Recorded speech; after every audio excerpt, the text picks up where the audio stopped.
হাদি হতে চান? হাদি ভাইয়ের একটি বক্তৃতা শুনছিলাম। সেখানে তিনি একটি ঘটনার কথা বলেছেন। এক তরুণ এসে তাকে বলছিল, ভাই জান দিয়ে দেব। হাদি ভাই লক্ষ্য করছিলেন ছেলেটি ভালো ছবি তুলতে পারে, ফটোগ্রাফিতে আগ্রহ আছে। তিনি তখন তাকে বললেন, তোমাকে একটা ফটোগ্রাফির কোর্সে ভর্তি করিয়ে দেই, কয়েক মাসেই স্কিল দাঁড়িয়ে যাবে। ছেলেটার উত্তর ছিল খুব ছোট কিন্তু ভয়ঙ্কর গভীর, এটা পারবো না ভাই। এই একটি বাক্যই আমাদের সবচেয়ে বড় ট্র্যাজেডি। আমাদের তরুণরা মরতে প্রস্তুত কিন্তু গড়তে প্রস্তুত না।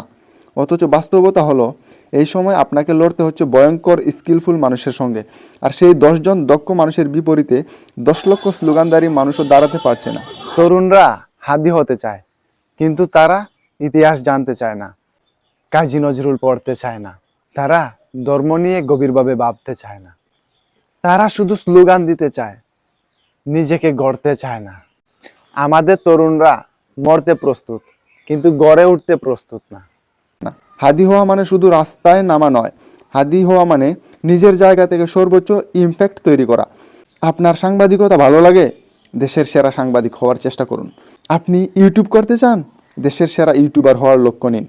আপনি যে কাজেই থাকেন না কেন, নিজের জায়গায় 100 ভাগ দিলে আপনিও হাদি হতে পারবেন। কারণ দেশ বদলাতে চাইলে আগে দরকার নিজের মাথা, নিজের চিন্তা আর নিজের স্কিল বদলানো। আজ নিজের কাছে নিজে একটা ওয়াদা করেন, দেশ ও দশের কাজে আসবেন এবং নিজের উপর একটা ইমপ্যাক্ট তৈরি করবেন যাতে দেশ ও দশের কাজে আসে।